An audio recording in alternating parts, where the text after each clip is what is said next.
Konflik Israel-Palestina adalah salah satu perang paling panjang dan penuh luka dalam sejarah modern. Selama puluhan tahun, dunia menyaksikan siklus kekerasan yang seolah tak pernah ada habisnya. Pertanyaannya, bagaimana semua ini bermula dan mengapa hingga kini belum juga berakhir? Untuk memahaminya, kita perlu mundur jauh ke belakang, ke akar sejarah yang membentuk konflik ini. Semuanya berawal pada akhir abad ke-19. Saat itu, sebuah gerakan politik bernama Zionisme muncul di kalangan komunitas Yahudi di Eropa. Tujuan utama mereka adalah mendirikan sebuah tanah air bagi orang-orang Yahudi di Palestina yang mereka yakini sebagai tanah leluhur mereka. Gelombang migrasi orang Yahudi ke Palestina pun dimulai saat itu. Wilayah Palestina masih menjadi bagian dari Kekaisaran Ottoman yang besar. Komunitas Arab dan Yahudi sebenarnya hidup berdampingan meskipun ada sedikit ketegangan. Namun, segalanya berubah drastis setelah Perang Dunia I. Kekaisaran Ottoman runtuh dan Inggris mengambil alih kendali atas Palestina. Disinilah titik balik penting terjadi. Pada tahun 1917, pemerintah Inggris mengeluarkan sebuah pernyataan yang dikenal sebagai Deklarasi Balfour. Isinya menjanjikan dukungan untuk pembentukan tanah air bagi bangsa Yahudi di Palestina. Deklarasi ini tentu saja disambut gembira oleh para Zionis, tapi di sisi lain, memicu kemarahan dan kekhawatiran besar di kalangan penduduk Arab Palestina. Mereka merasa tanah mereka akan diambil dan masa depan mereka terancam. Ketegangan antara kedua komunitas ini pun semakin memanas. Inggris, sebagai penguasa, gagal mendamaikan kedua belah pihak, dan benih-benih konflik yang kita lihat hari ini mulai tertanam kuat. Setelah kengerian Holocaust selama Perang Dunia II, desakan internasional untuk menyediakan tempat yang aman bagi orang-orang Yahudi semakin menguat. Pada tahun 1947, Perserikatan Bangsa-Bangsa PBB turun tangan.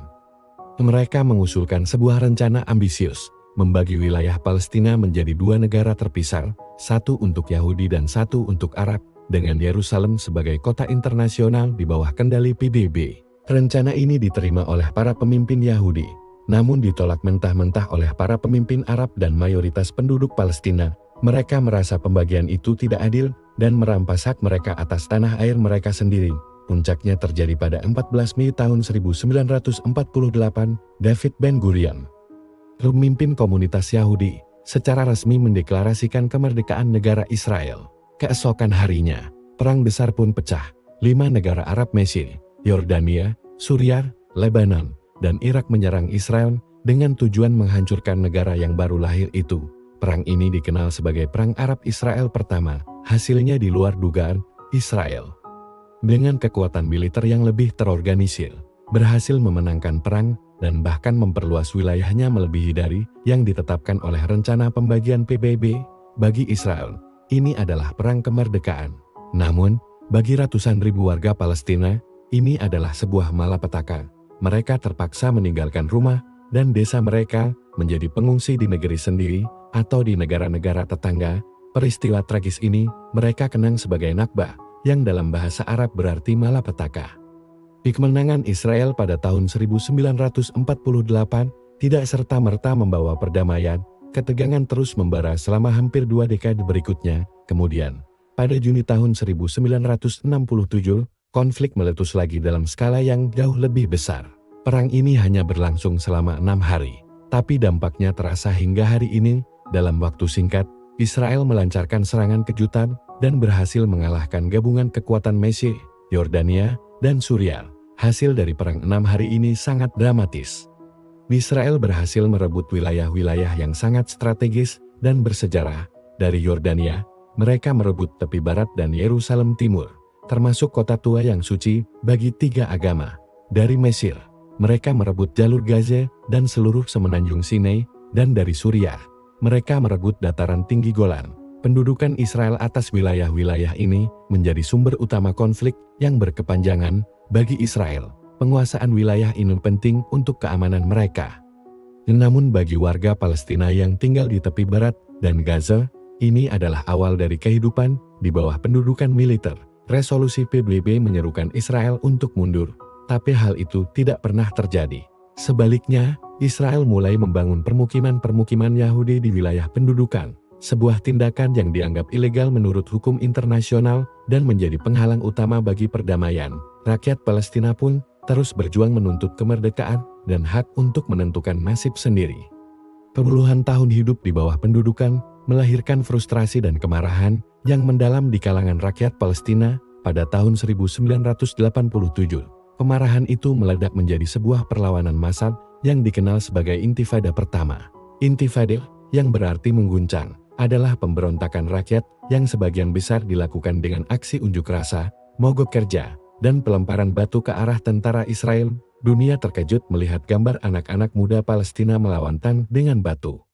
Perlawanan ini berhasil menarik perhatian internasional terhadap penderitaan mereka. Tekanan internasional akhirnya mendorong kedua belah pihak ke meja perundingan. Pada tahun 1993, sebuah terobosan bersejarah terjadi.